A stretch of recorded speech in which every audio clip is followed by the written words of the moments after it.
지난 1995년 3월 23일 일본의 수도 동경에서는 세계를 놀라게 하는 사건이 일어났습니다. 지하철역에 독가스가 살포돼서 수천 명이 입각호에서 피를 흘리며 쓰러졌죠.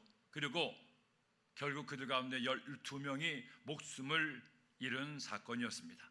도대체 누가 이렇게 끔찍한 독가스를, 그것도 사람들이 가장 많이 다니는 지하철에 뿌렸는지 궁금했습니다. 경찰 수사 결과 이 일은 옴 진리교라는 사이비 종교단체가 한 짓으로 판명이 됐죠.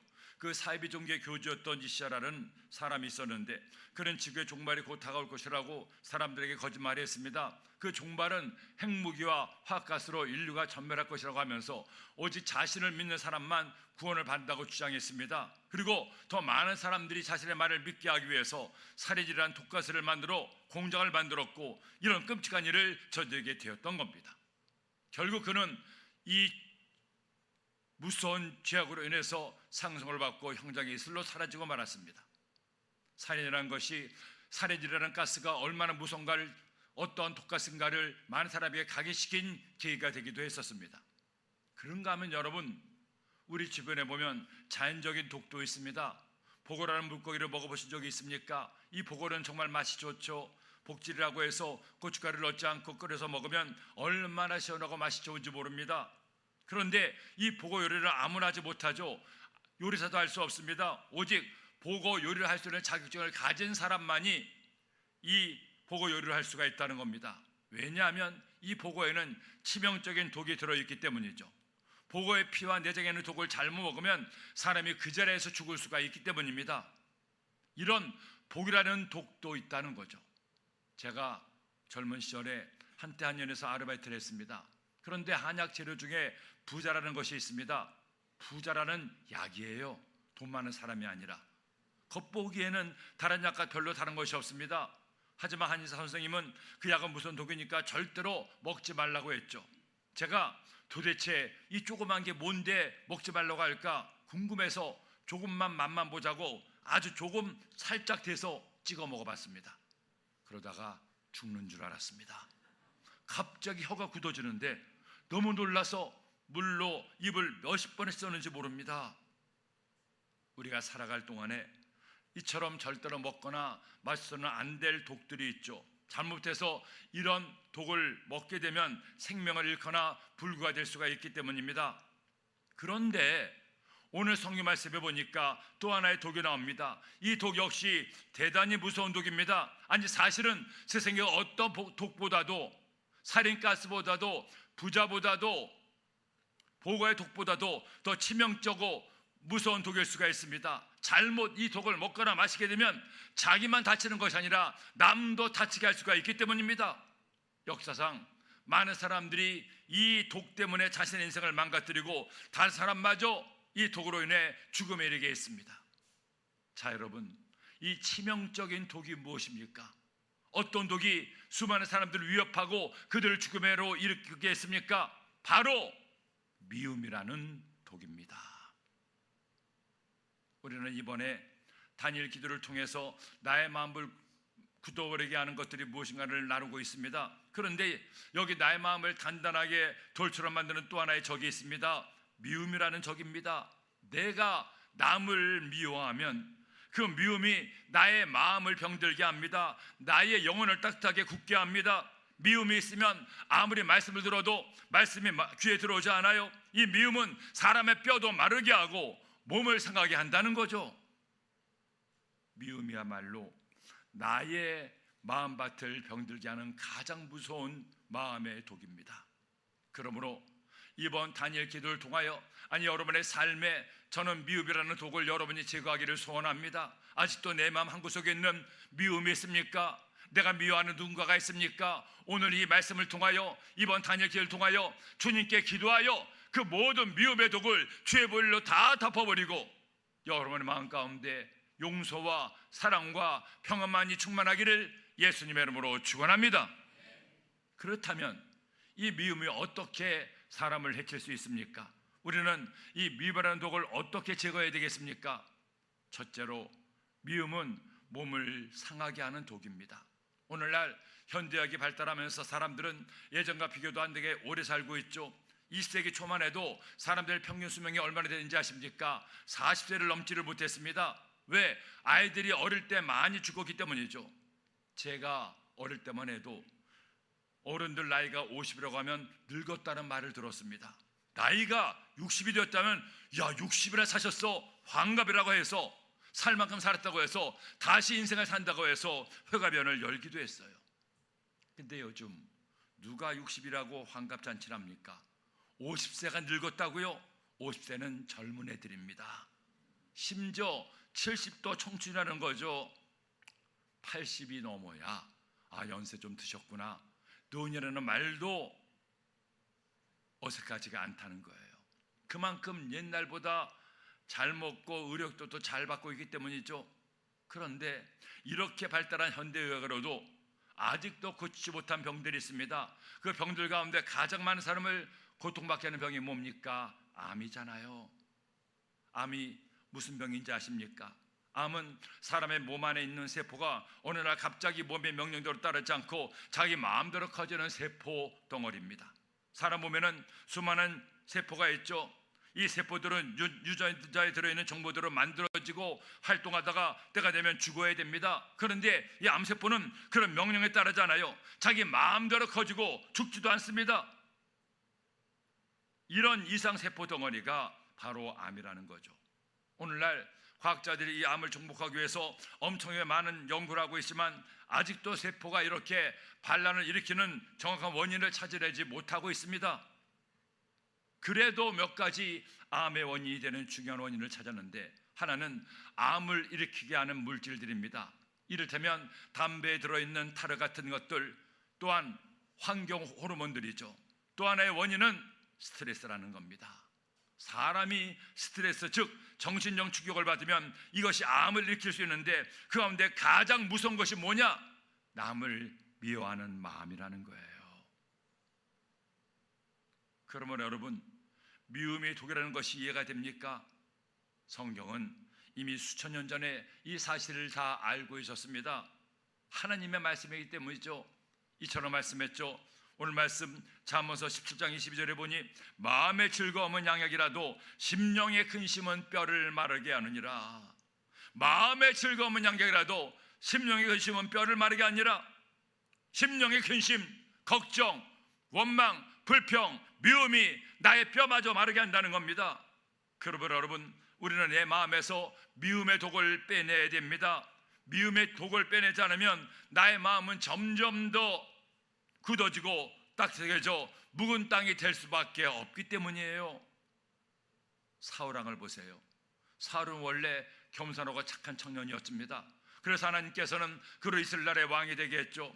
하지만 왕이 되고 나서 하나님 말씀에 불순종하고 교만해서 하나님은 내가 거기에서 떠났습니다. 그런데 그런 사울왕이 결정적으로 멸망하게 되는 이유가 있는데 바로 다윗에 대한 미움 때문이에요. 소년 다윗이 골리앗을 죽이고 하루아침에 이스라엘 왕국의 스타가 되었습니다. 그러자 사울왕도 그런 다윗을 너무나 사랑했습니다. 자신의 딸이었던 미갈을 다윗에게 아내를 주고 사위로 삼았죠. 장군의 자리를 주어서 자신을 돕게 했습니다. 사울의 아들인 요나단은 다윗과 죽고 못 사는 친구가 됐습니다. 문제는 이 다윗이 점점 더 인기를 끈다는 거죠. 나중에는 이런 노래를 사람들이 불렀습니다. 사울이 죽인 자는 천천히요, 다윗이 죽인 자는 만만이라. 이거 봐라, 내가 왕인데 왕인 나보다 저 다윗이 더 사람들에게 인정받네, 사람들이 저 아이를 더 좋아하네. 그만 사울의 마음 가운데 사탄이 미움을 심었어요. 그 미움이 점점 커지기 시작했습니다. 그 미움이 점점 그의 몸과 마음을 독처럼 퍼져가게 했습니다.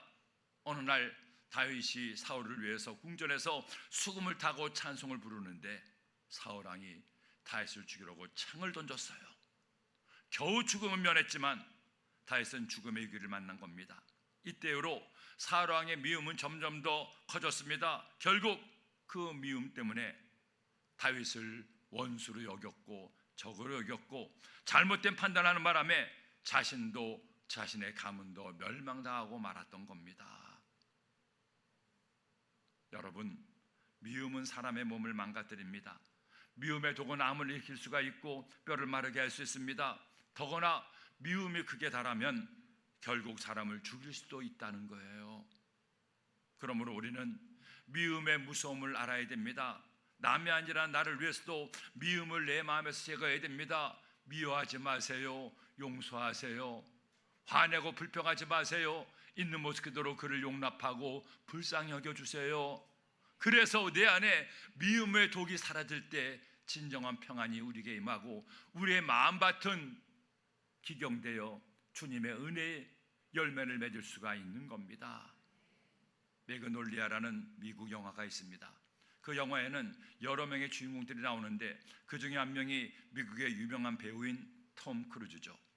그는 이 영화에서 이른바 사랑 전설로 나옵니다. 여자를 사랑하는데 자신이 없는 남자들에게 어떻게 하면 여자의 마음을 얻을 수 있는지를 알려주는 일을 하죠. 그래서 엄청난 성공을 거둡니다. 수많은 남자가 그의 비디오를 보고 자신감을 회복했습니다. 그는 어느새 전국적 스타가 되어서 유명인사가 됐습니다. 하지만 사실 그의 마음속에는 너무나 아픈 어린 날의 추억이 있습니다. 그가 어릴 때 아버지가 그만 집을 나가서 허랑방탕하며 살았습니다. 세상에서는 보기에는 아주 성공한 판사였습니다. 하지만 집에서는 엄마를 학대하고 자기 자식을 버린 아버지였죠. 결국 그렇게 집을 나가고 엄마가 어린 아들을 데리고 빗자박에 사는데도 도와주지도 않았습니다. 엄마는 평생 그렇게 버림받고 슬픔 가운데 살다가 결국 아이가 소년이었을 때 암으로 죽어갑니다.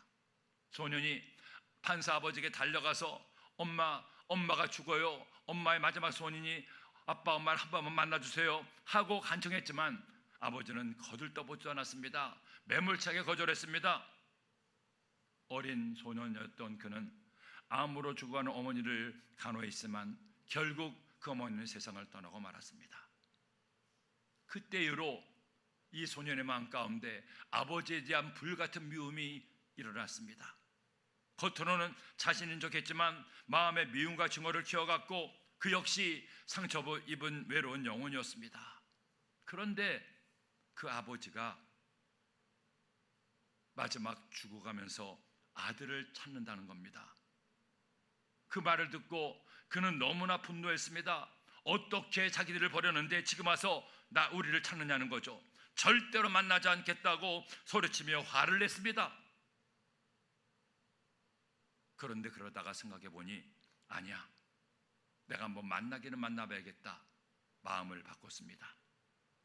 죽어간다고 하는데 마지막으로 그동안 쌓였던 원한이 있으니 욕이나 실컷 해주고 비참하게 죽어가는 것을 보고 오자고 독하게 마음을 먹었습니다. 그런 마음을 가지고 대차게 쏘아주고 나도 내 마음에 맺혔던 한을 풀고 오겠다고 마음먹고 아버지 집에 갔습니다. 집에 가서 아버지가 누워있는 방 문을 여는 순간 침대에 누워서 죽어가는 아버지를 보았습니다. 온몸이 병석으로 완연하고 이제 죽어가는 아버지를 볼 때 그는 더 이상 아버지가 원한을 품을 만한 존재가 아님을 알게 되죠. 톰 크루즈는 이 장면에서 일생일대 연기를 합니다. 소름이 끼칠 만큼 분노하면서 연기를 하는데 당신이 어떤 사람인데 우리에게 어떻게 했는데 이렇게 죽으면 안 된다는 겁니다. 우리에게 얼마나 모순질을 했느냐인데 이렇게 약하게 죽느냐는 거죠. 아버지는 마지막으로 죽어가면서 자기를 용서해달라고 부탁합니다. 이때 그 아들이 죽어가는 아버지를 부둥켜 안고 용서하는 모습이, 울부짖는 모습이 제 마음마저 떨리게 했어요. 미움이 얼마나 사람을 파괴시키고 용서가 얼마나 사람을 행복하게 할 수 있는지를 한 배우의 연기를 통해 제 마음에 깊이 와닿게 했습니다. 이 매그놀리아라는 영화는 각기 다른 사연으로 미움 때문에 깨어진 가족들이 결국 용서를 통해 사랑으로 회복되는 과정을 그린 어둡지만 아름다운 영화였습니다. 여러분, 미워하지 마세요. 내 마음에 안 든다고, 내 생각대로 하지 않는다고 미워하지 마세요. 나를 너무나 힘들게 했다고 그를 미워하지 마세요. 나보다 더 잘 나간다고 미워하지 마세요. 아무리 미워한다 해도 달라지는 것은 아무것도 없습니다. 미움의 독을 내뿜으면 미워하는 그가 다치기 전에 미워하는 내가 더 많이 다칩니다. 그런 여러분, 여러분의 마음속에 아직 제거하지 못한 미움의 독이 있습니까? 주님, 이럴 수가 있습니까? 하고 미워하며 한탄하는 누군가가 있습니까? 이 시간 용서와 사랑의 약으로 미움의 독을 없애버리세요. 너무너무 감사한 것은 하나님께서 제 마음 가운데 미움의 독을 제거해 주었다는 겁니다. 주의 기도가 나서 40년 동안 목회하면서 많은 분들을 만났습니다. 모든 분들이 다 저에게 잘해주시고 사랑해주시고 힘을 넣어주시지만 때로는 그러지 못한 분도 왜 없었겠습니까? 하지만 그렇다고 해서 미워지지 않습니다. 미워하지 않습니다. 왜? 그도 그럴 사정이 있고 그럴 수 있는 것이라는 마음을 주님께서 주시기 때문이에요. 제가 누구 밉다고 한 것 들어보신 적 있습니까? 없을 거예요. 미워해봤자 아무 소용없는데 왜 미워해서 속상해하고 아파하고 내 마음에 독을 만듭니까? 오늘 이 밤에 주님 앞에 결단하세요. 여러분 마음 깊은 곳에 있는, 영혼 깊은 곳에 있는 그 미움을 주의 볼로 다 씻어버리세요. 그래서 여러분의 마음밭이 아름답게 기경되기를 예수님의 이름으로 축원합니다. 둘째로, 미움은 관계를 깨뜨리는 독입니다. 여러분, 미움이라는 독의 무서움은 아무리 강조도 지나치지 않습니다. 미움은 사람을 병들게 하고 아프게 합니다. 그것만이 아니죠. 미움이 무서운 것 중에 하나는 이 미움이 사람과 사람의 관계를 깨뜨리게 된다는 겁니다. 미움은 사람과 관계에서 가장 치명적인 영향을 미칩니다. 아담과 하와가 범죄한 이후 그들은 에덴동산에서 쫓겨나게 살게 됐죠. 하나님은 아담과 하와에게 가인과 아벨이라는 아들들을 주었습니다. 가인은 농사를 지는 자고 아벨은 양치는 목동이었죠. 근데 하나님께서는 그들이 하나님께 제사를 드렸을 때 아벨의 제사만 받고 가인의 제사를 받지 않았습니다. 그러자 그만 가인의 마음에 동생 아벨을 미워하는 미움의 독이 생겨났습니다. 그 미움의 독은 걷잡을 수 없이 커져서 가인의 영혼을 마비시키고 결국 가인은 동생 아벨을 돌로 쳐 죽였어요. 인류 최초의 살인이 일어난 겁니다. 그것도 형이 동생을 죽이는 끔찍한 살인이었죠. 도대체 무엇이 이 둘의 관계를 이처럼 망가뜨렸습니까? 바로 미움입니다. 오늘날 가장 이해하고 용서하고 사랑해야 될 가족이 사랑하지 못하고 관계가 깨어질 때가 있습니다.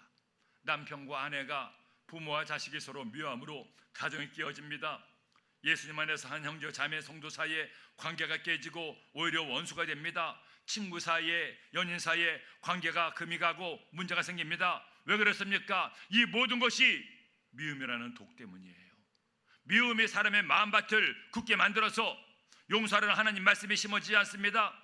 용서의 말씀의 씨가 그냥 길가에 구르다가 새들에게 먹혀버리고 말아요. 사탄은 이 미움이라는 치명적인 독으로 하나님의 자녀의 관계에 금이 가게 하고 더 많은 하나님 일을 하는 것을 못하게 가눠먹고 있다는 겁니다. 안타깝게도 많은 교회들이, 성도가 이 사탄의 계략에 넘어가서 미움의 독으로 서로를 미워하고 관계가 깨어지고 합심하여 하나님 일을 제대로 하지 못할 때가 있다는 겁니다. 그러므로 여러분, 이제 우리는 미움이 얼마나 무서운 독인지를 제대로 알아야 됩니다. 하나님은 어떤 상황에서도 우리가 미워하라고 말씀하지 않습니다. 오직 사랑하라고만 말씀합니다. 제가 미워하지 말라고 말씀을 드리면, 사랑하라고 말씀을 드리면 어떤 분은 그런 얘기를 하십니다. 목사님이 모르셔 그렇지 그 인간은 정말로 미워할 수밖에 없습니다. 내가 당한 일을 목사님이 당하면 목사님도 미워할 수밖에 없을 겁니다. 그래요. 오죽하면 그렇게 미워하겠습니까? 미워하면 안 된다는 것을 알면서도 미워하는 이유가 왜 없겠습니까? 근데 여러분, 아니에요. 그럼에도 불구하고 하나님의 자녀는 미워하지 말고 사랑해야 됩니다. 왜? 이것이 하나님의 뜻이요 주님의 말씀이기 때문입니다. 미워하지 않고 용서하는 것이 그도 살리고 나도 살리는 유일한 방법이기 때문입니다. 미움은 사람을 죽이고 용서와 사랑은 사람을 살립니다. 이것이 진리입니다.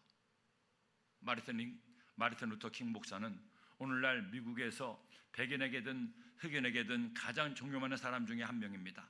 아니, 세계적으로도 수많은 사람들에게 정치적인 감동을 준 분이었죠. 그는 극심한 미국의 인종차별 정책에 대항해서 목숨을 걸고 싸웠지만 결코 폭력을 사용하지 않았습니다. 그리고 그의 메시지에는 미움보다는 화해가, 원함보다는 용서가 항상 들어가 있었기 때문입니다. 한 번은 이 목사님이 길을 걷고 있었는데 한 흑인 청소부가 거리를 빗자루로 쓸고 있으면서 오만 가지 욕을 다 하는 거예요. 이 킹 목사님이 그렇게 욕하며 청소하는 청소부에게 물어봤죠. 형제님, 당신은 뭐가 그렇게 못마땅해서 그렇게 온갖 욕을 하면서 청소를 하고 있습니까? 그러자 그는 이렇게 말했습니다. 우리도 인간이 아닙니까? 근데 왜 우리는 백인들이 어질러 놓은 거리라 쓸어야 하고 백인들이 사용한 사무실이나 화장실이나 청소를 해야 됩니까? 왜 우리는 항상 우리를 미워하는 그들을 위해 가장 더러운 일만 하는 겁니까? 못해 먹겠습니다. 그때 이 킹 목사가 뭐라고 한지 아십니까? 형제님, 당신은 지금 백인들의 길거리를 쓰고 있는 것이 아닙니다. 하나님이 창조하신 우주의 한 모퉁이를 쓸고 있는 겁니다. 하나님을 위해서 청소하고 있는 겁니다. 그런 마음으로 청소하면 당신의 청소는 우리를 쓰레기 취급하는 백인을 위해서가 아니라 하나님을 위한 일이 될 것입니다. 백인들을 미워하지 마세요. 당신이 백인을 미워하면 백인들도 당신을 미워할 겁니다. 그러나 당신이 백인들을 사랑하면 그들도 때가 되면 반드시 당신을 사랑하게 될 것입니다.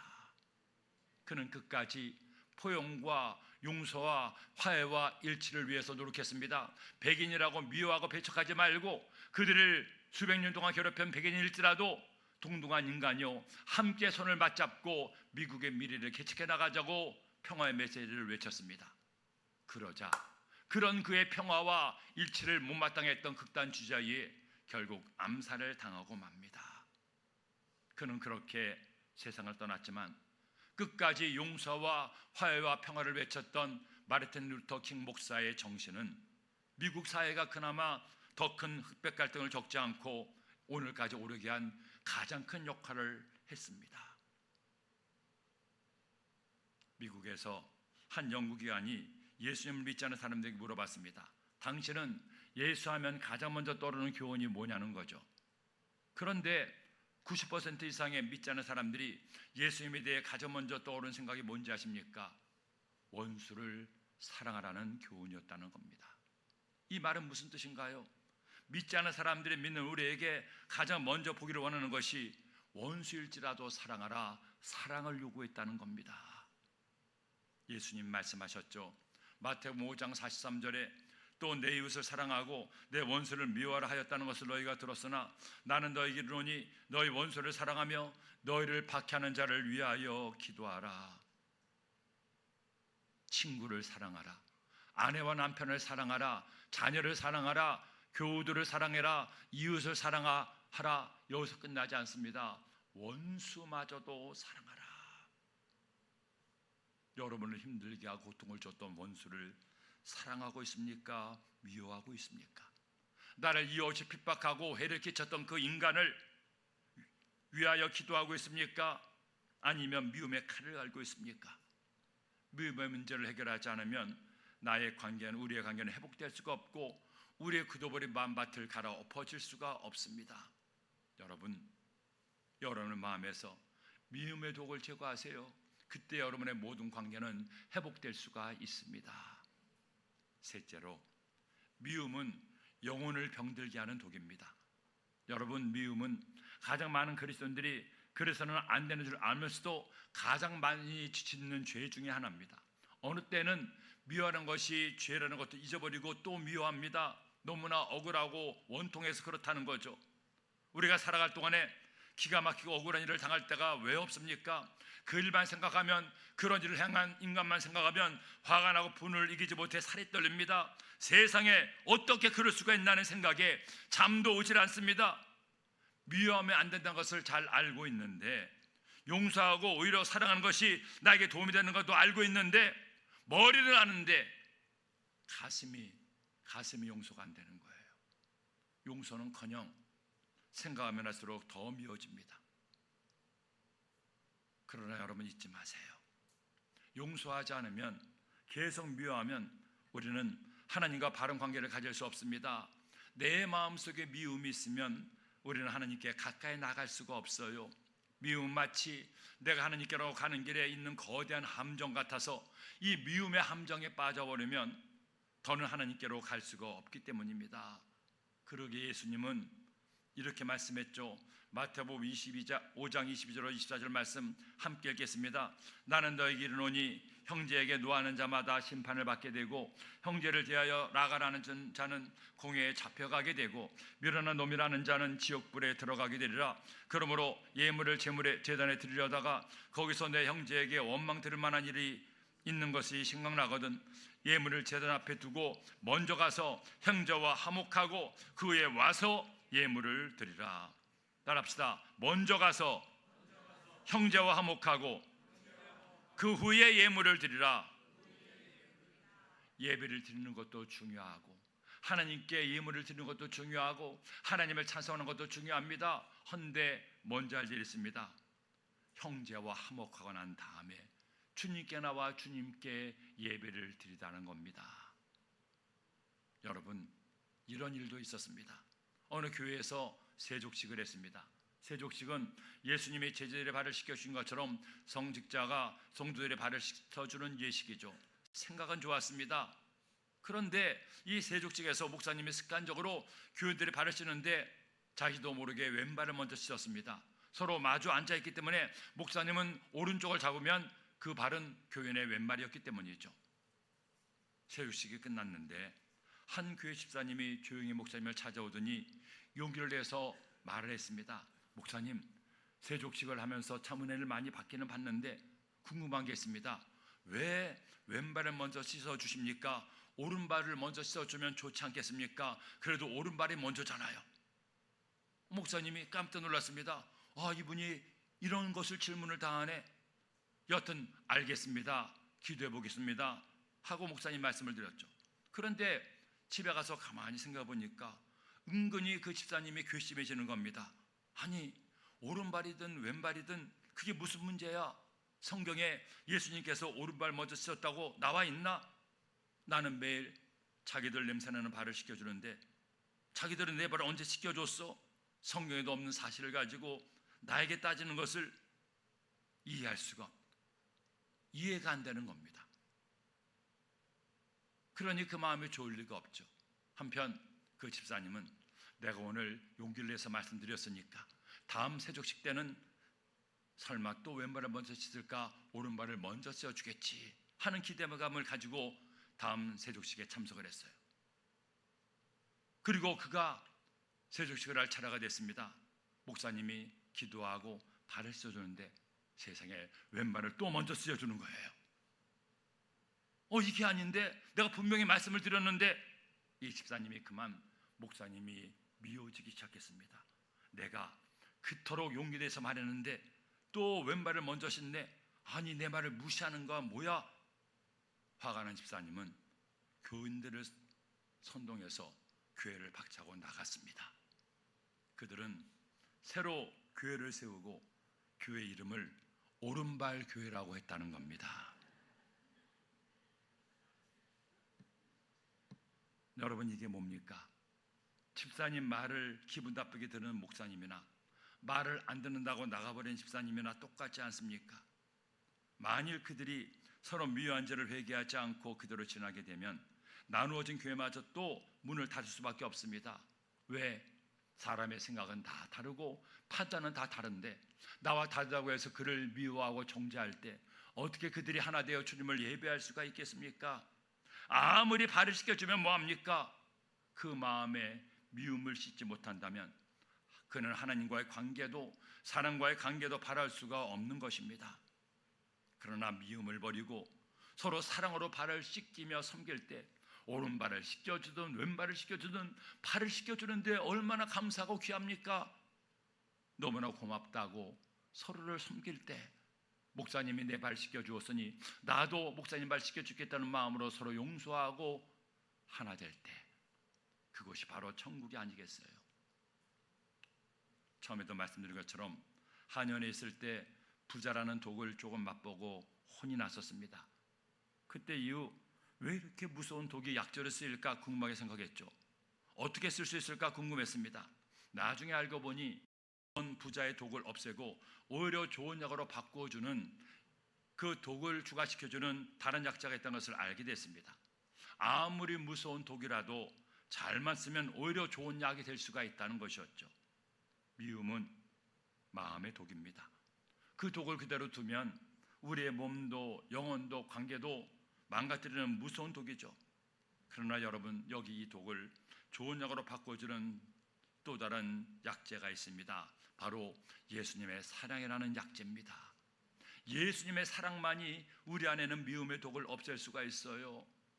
주님이 나 같은 자를 이렇게 사랑하셨는데, 나같이 더럽고 추하고 한심한 자도 용서하시고 사랑해 주셨는데 내가 저 사람을 어떻게 미워할 수 있어?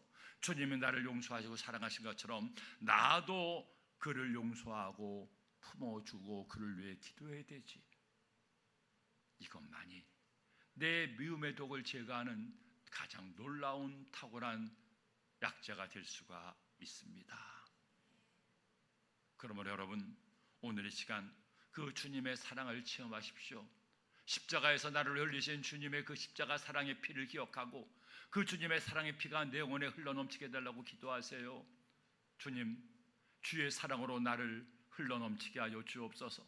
주님의 사랑을 받아 주님의 사랑이 너무나 감격하여 나도 이제 내 가족을 사랑하게 하시고 내 남편과 아내를 사랑하게 하시고 내 자녀를, 내 부모를 사랑하게 하시고 내 이웃을 사랑하게 하시고 우리 교우들을 사랑하게 하시고 내 원수마저도 사랑하게 하여 주시옵소서. 미움의 독을 제거하여 주시옵소서. 주님께 기도하세요. 미움의 독을 제거하여 사랑의 씨가 여러분의 영혼에 심어지기를 예수님의 이름으로 축원합니다. 축원합니다.